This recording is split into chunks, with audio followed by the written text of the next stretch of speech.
स्वागत है आपके अपने YouTube channel Vinod Hindi point में।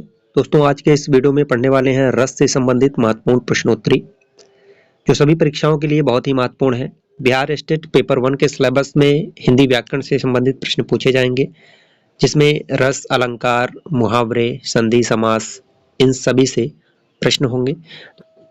काव्य को पढ़ने या सुनने के बाद जो आनंद की अनुभूति होती है उसे रस कहते हैं। शुरू करते हैं आज का ये वीडियो। पहला प्रश्न है, काव्य में कितने रस माने जाते हैं? 6, 7, 9, 10। तो काव्य में जो रस माने जाते हैं वह 9 हैं। अगला प्रश्न है, काव्य के आस्वादन से जो आनंद प्राप्त होता है क्या कहते हैं? काव्य के आस्वादन से जो आनंद प्राप्त होता है उसे रस कहते हैं। ये रस की परिभाषा है। रस के कितने अंग होते हैं? 2, 4, 5, 6। रस के 4 अंग होते हैं। करुण रस का स्थायी भाव क्या है? विस्मय, शोक, भय, क्रोध। करुण रस का स्थायी भाव है शोक। श्रृंगार रस का स्थायी भाव क्या है? उत्साह, शोक, हास्य, रति। श्रृंगार रस का स्थायी भाव है रति। जुगुप्सा कौन से रस का स्थायी भाव है? शांत रस, करुण रस, अद्भुत रस, बीभत्स रस। जुगुप्सा यह बीभत्स रस का अस्थायी भाव है। शांत रस का स्थायी भाव क्या है? जुगुप्सा, क्रोध, शोक, निर्वेद।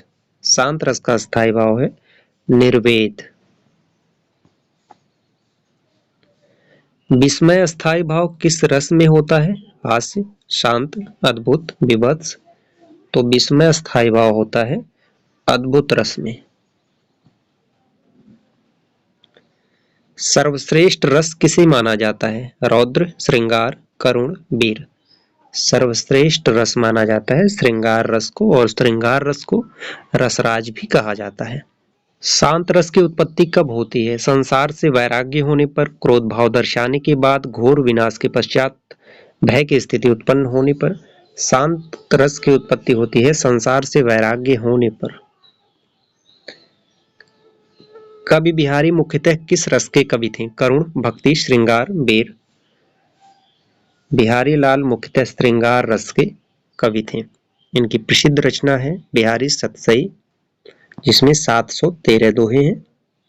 रौद्र रस का स्थायी भाव क्या है? भय, विस्मय, क्रोध, शोक। रौद्र रस का स्थायी भाव है क्रोध। तिलक अरे मैं नेह निहारूं, इन दांतों पर मोती वारूं। कौन सा रस है? वीर, शांत, वात्सल्य, हास्य।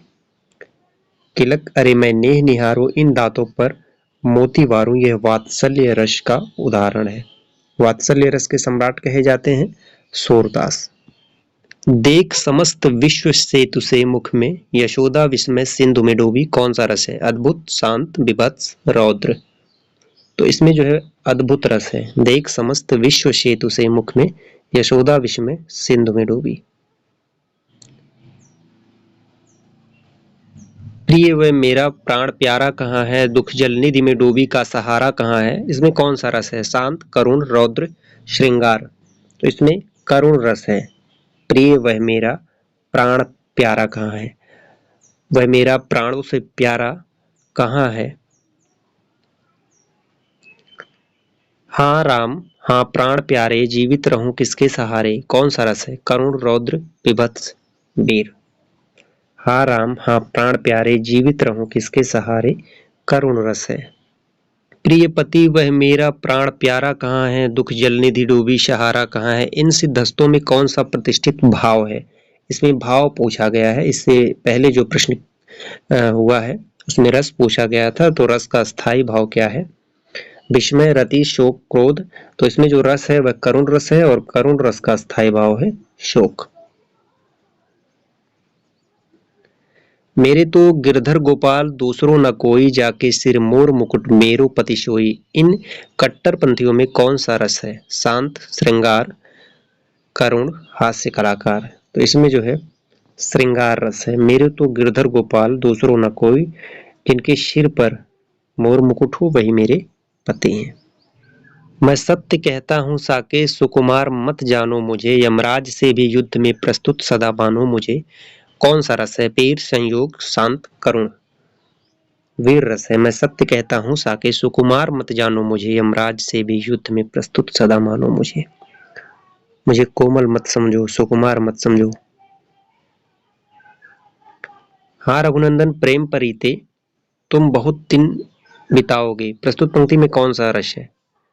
पीर, संयोग, शांत, करुण। हाँ रघुनंदन प्रेम परीते तुम बहुत दिन बिताओगे, इसमें करुण रस है।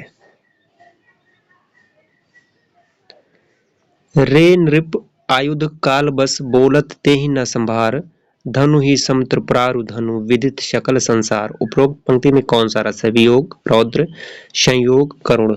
तो इसमें जो है रौद्र रस है। पायो जी मैं तो राम रतन धन पायो, वस्तु अमोलक दी मेरे सतगुरु कर कृपा अपड़ायो। उपयुक्त पंक्ति में कौन सा रस है? वात्सल्य, शांत, भक्ति, अद्भुत। पायो जी मैं तो राम रतन धन पायो, ये मीराबाई की पंक्ति है और इसमें भक्ति रस है। सात्विक अनुभाव कितने हैं? 8, 6, 4, 2। सात्विक अनुभाव की संख्या है 8। भरत मुनि ने किस रस को सर्वाधिक सुखात्मक माना है? श्रृंगार, हास्य, शांत, वीर। तो भरत मुनि ने सर्वाधिक सुखात्मक रस माना है हास्य रस को। करुण रस को सभी रसों का मूल किसने कहा? यानी करुण रस को रसराज किसने कहा? पंडितराज, भरत, भवभूति, भीमभट्ट। तो भवभूति ने करुण रस को रसराज माना है। रामचंद्र शुक्ल ने करुण रस का स्थायी भाव माना है निर्वेद, ग्लानि, दैन्य, करुणा। तो रामचंद्र शुक्ल ने करुण रस का स्थायी भाव माना है करुणा। करुण रस का स्थायी भाव शोक है, लेकिन रामचंद्र शुक्ल ने करुण रस का स्थायी भाव करुणा माना है।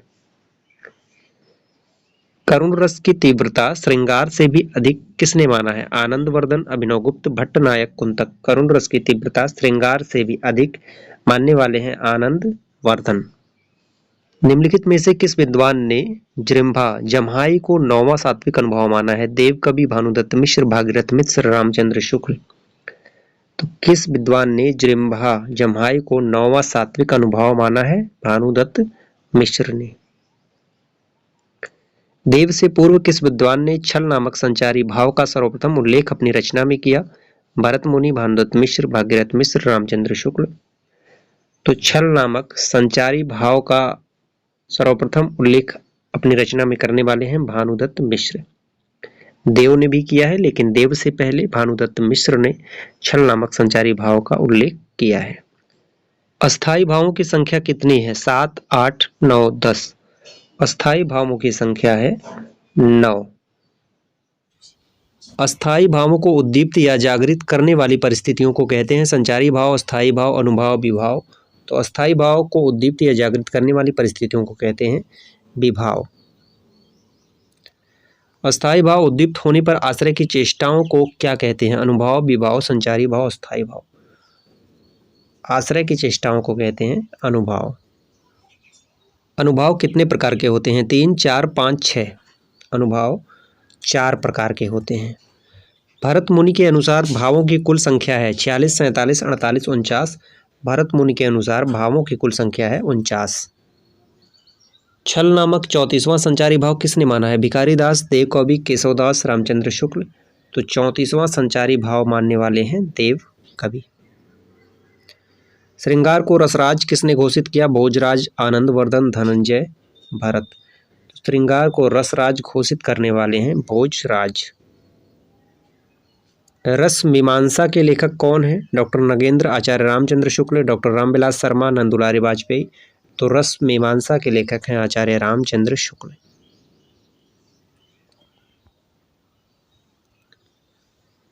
आचार्य केशवदास ने अपनी किस रचना में रस का विवेचन किया? विज्ञान गीता, कवि प्रिया, राम रसिक प्रिया, रामचंद्रिका।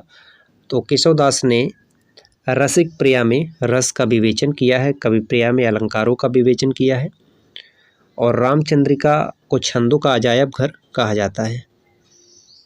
हिमाद्रि तुंग श्रृंग से प्रबुद्ध शुद्ध भारती स्वयं प्रभा समुज्ज्वला स्वतंत्रता पुकारती में कौन सा रस है? भयानक, हास्य, वीर, श्रृंगार।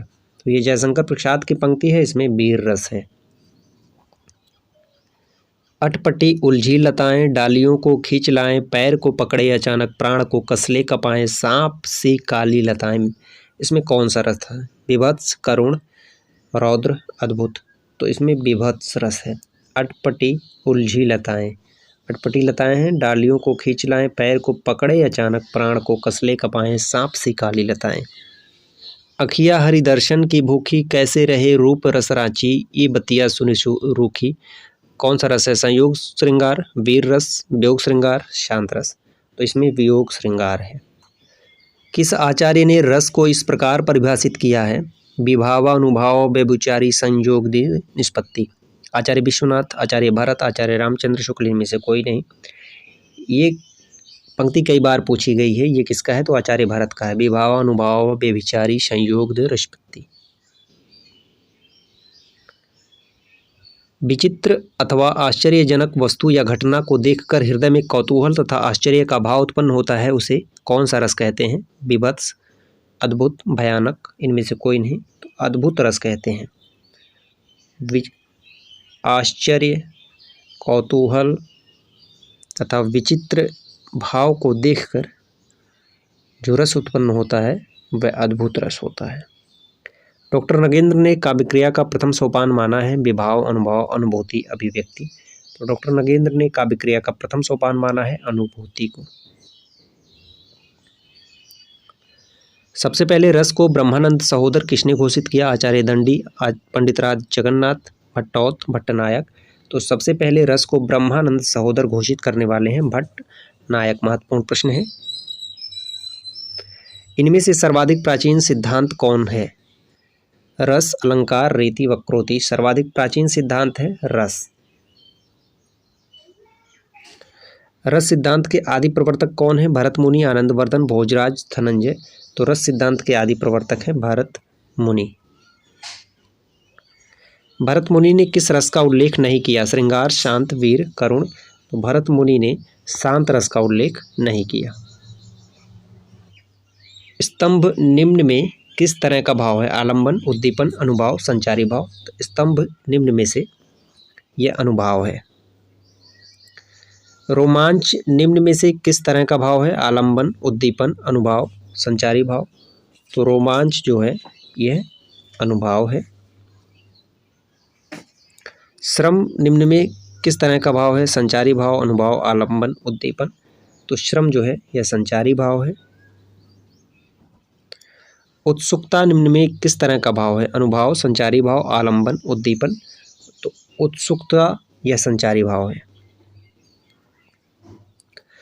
निम्न भाव में से उद्दीपन विभाव कौन सा है? अभित्या, गर्भ, अश्रु, रमणीक उद्यान। तो उद्दीपन विभाव है रमणीक उद्यान। चमक बीज उबन गरज तरासा, बिरह काल होय जीव गरासा। इन पंक्तियों के बारे में निम्नलिखित में से कौन सा कथन सही नहीं है? विरह का मानवीकरण हुआ है, वियोग श्रृंगार का वर्णन है, अवधि का प्रयोग हुआ है, करुण रस का अच्छा उदाहरण है। तो इसमें कौन सा कथन सही नहीं है? करुण रस का अच्छा उदाहरण है, ये कथन नहीं है। चमक बीज उबन गरज तरासा, विरह काल हुई जीव गरासा। हिंदी काव्य शास्त्र में बौद्धिक रस की स्थापना करने वाले विद्वान हैं गणपति चंद्र गुप्त, रामचंद्र शुक्ल, देवकवि, भानुदत्त मिश्र। तो बौद्धिक रस की स्थापना करने वाले विद्वान हैं गणपति चंद्र गुप्त। महत्वपूर्ण प्रश्न है। त्रास, आवेग, शंका, अपस्मार आदि किस रस के संचारी भाव हैं? भयानक रस, शांत रस, करुण रस, विभत्स रस। त्रास, आवेग, शंका, अपस्मार ये सभी भयानक रस के संचारी भाव हैं। मन रे तन कागद का पुतला, लागे बूंद बिनस जाए छिन में, गर्व करे क्यों इतना। उपरोक्त पंक्ति में कौन सा रस है? शांत, रौद्र, करुण, अद्भुत। तो इसमें जो है शांत रस है। मन रे तन जो है कागज का पुतला है और इस तन पर इतना गर्व, इतना घमंड क्यों करता है? यह तन जो है नश्वर है, तो इस पर इतना घमंड क्यों करता है? रामधारी सिंह दिनकर किस रस के कवि मुख्यतः माने जाते हैं? रौद्र, करुण, श्रृंगार, वीर। तो रामधारी सिंह दिनकर जो है यह वीर रस के कवि माने जाते हैं। इन्हें अधैर्य का कवि, शौर्य का कवि भी कहा जाता है। रस साहित्य में जड़ता किस प्रकार का भाव है? संचारी भाव, उद्दीपन भाव, अनुभाव, आलंबन भाव। तो रस साहित्य में जड़ता जो है यह संचारी भाव है। निम्नलिखित भाव में संचारी भाव कौन सा है? निद्रा, प्रलय, कंप, एकांत स्थल। तो निद्रा जो है यह संचारी भाव है। अमर्ष क्या है? एक काव्य दोष, एक संचारी भाव, एक काव्य गुण, एक अलंकार। तो अमर्ष एक संचारी भाव है। किस भाव की परिपक्व अवस्था को रस कहा जाता है? अनुभाव, विभाव, संचारी भाव, अस्थाई भाव।